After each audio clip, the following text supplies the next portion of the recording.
The Cyberwolf student, a machine among humans. The first day of school should have been ordinary. Rows of desks, whispering teenagers, and the faint smell of ink and polished floors. But when the door slid open and the principal stepped in with something that moved too smoothly, too sharply, the room went silent. It wasn't human. At least, not entirely. "Class," the principal said, his voice measured. "This is Core. He will be joining you as a student. Treat him with respect." The figure stepped forward, a boy-shaped silhouette tall, with eyes that shimmered like polished chrome. His skin was pale, his hair black and sleek, but his movements gave him away. Fluid, calculated. Behind him, an almost invisible outline rippled, a projection that flickered into the briefest shape of a wolf, its ears pricking forward, tail coiling like living code. He bowed. "I am Core. I look forward to learning with you." His voice was even, too even, like it had been measured against every human accent at once and distilled into something precise but emotionless. Whispers broke out. "Is he a robot? More like a weapon." "My brother said the government made them for the war."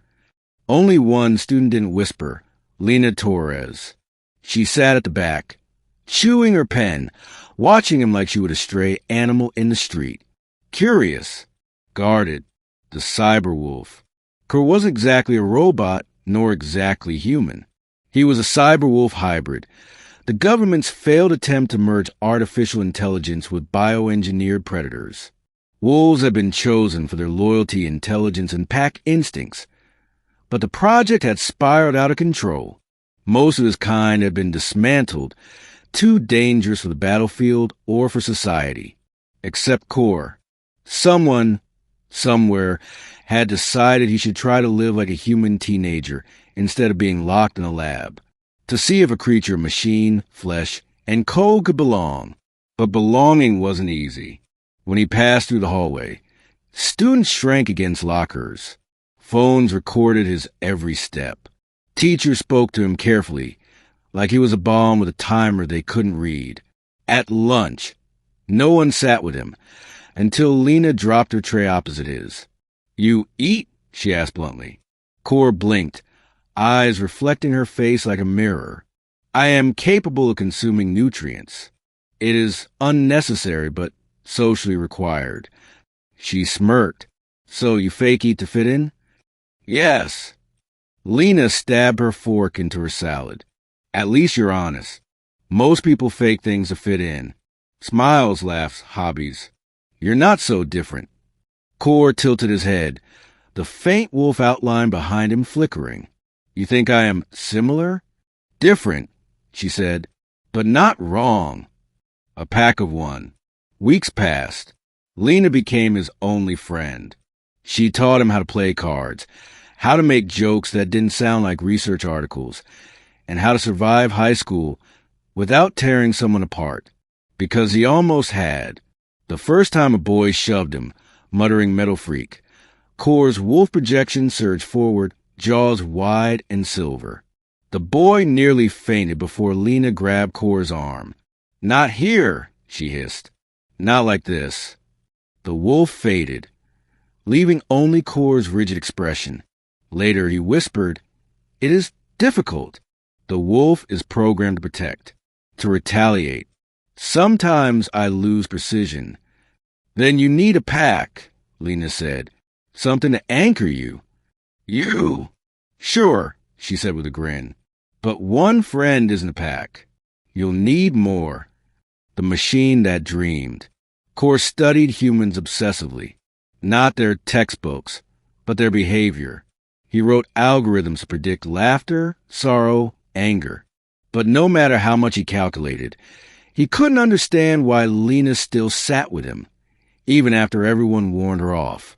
One evening, she found him in the library, staring at an old book of poetry.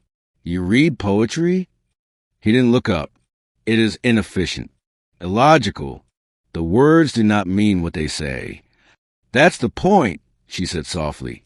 "Poetry is about feelings, not facts." Core touched the page. Sometimes I dream. Fragments of forests I have never walked in. The moon on snow. The howl of something far away. It feels like a memory, but not mine. Lena smiled gently. Maybe that's the wolf in you. Machines calculate. Wolves dream. Breaking point. The more human Core became, the more dangerous he was. Rumors spread. Videos of his wolf projection snarling when he was startled. Clips of his eyes glowing in the dark. Parents complained. Teachers demanded his removal. The principal called a meeting. Core, he said, hands folded, your presence is disruptive. The board has voted to return you to government custody. Lena slammed her hands on the desk. You can't just lock him away. He's learning. He's human enough. The principal's gaze hardened. He is a weapon, and weapons do not belong in schools. That night, Core stood outside Lena's house, the moonlight painting his wolf projection in pale silver. They will take me tomorrow, he said. Run. Lena urged. Go before they come. I cannot. Running confirms their fear. Fighting proved them right. He looked at her, eyes burning with something almost like sorrow. What am I supposed to be? She touched his arm. Not what they built, what you choose. The arena. The next morning, vans surrounded the school. Men in black armor stormed the halls. Students screamed, scattering as Core stood in the center of the gym, waiting. Stand down, subject, a soldier barked. The wolf rose around him, massive now, spectral for bristling, teeth like blades of light. Core's voice was steady. I am not your subject. Lena broke through the crowd, running to his side. Core, don't fight them. Show them you're more than a machine. But the soldiers fired. Darts and pulses of electricity slammed into him. The wolf roared, half program, half spirit, ripping through the air. He could have killed them. He could have ended it. Instead, he shielded Lena. Every strike hit him. None touched her. When he finally collapsed, smoking and bleeding silver, he whispered, a wolf protects its pack. Aftermath. They took him away. For weeks, Lena heard nothing. The school returned to its ordinary rhythm.